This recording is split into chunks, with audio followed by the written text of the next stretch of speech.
এই ସାଙ୍ଗମାନେ ଦେଖିପାରୁଥିବେ ଆମ ଚାଳରେ ଗୋଟେ କଖାରୁ ଫଳିଛି। ଆକୁ କଖାରୁ ତରକାରୀ କରନ୍ତି, କଖାରୁ ବଢ଼ି କରନ୍ତି, ଇତ୍ୟାଦି ଜିନିଷ ସବୁ ରେସିପି ବନାନ୍ତି ଏଇ ସବୁ କଖାରୁରେ।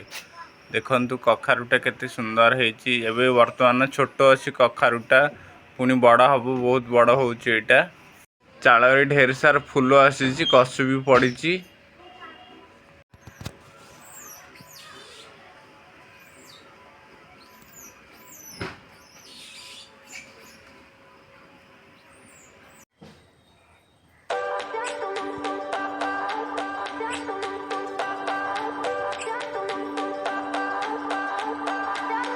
I remember when we were staring a photo.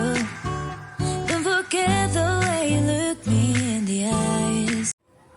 ସାଙ୍ଗମାନେ ଦେଖିପାରୁଥିବେ ଗୋଟେ ମରିଚ ଫଳିଛି। ଆମର ଏଠି କଞ୍ଚା ଲଙ୍କା ଲଗା ହେଇଥିଲା, ତ କଞ୍ଚା ଲଙ୍କାଟା ଫଳିଛି। ଏଇଟା ଆକୁ କୁହାଯାଏ କୋଳି କଞ୍ଚା ଲଙ୍କା ବୋଲି। ସାଙ୍ଗମାନେ ଦେଖିପାରୁଥିବେ ଆମର ଏଠି ବୋଇତାଳୁ ଲଗା ହେଇଛି। ବୋଇତାଳୁରୁ ବର୍ତ୍ତମାନ ଫୁଲ ଆସିଛି, ଫଳ ଆସିନି। ଆଉ କିଛି ଦିନ ପରେ ଫଳ ବି ଆସିଯିବ। ବୋଇତାଳୁରେ ତରକାରୀ କରନ୍ତି, ଖଟା କରନ୍ତି, ପୋଡ଼ ପିଠା ବି କରନ୍ତି।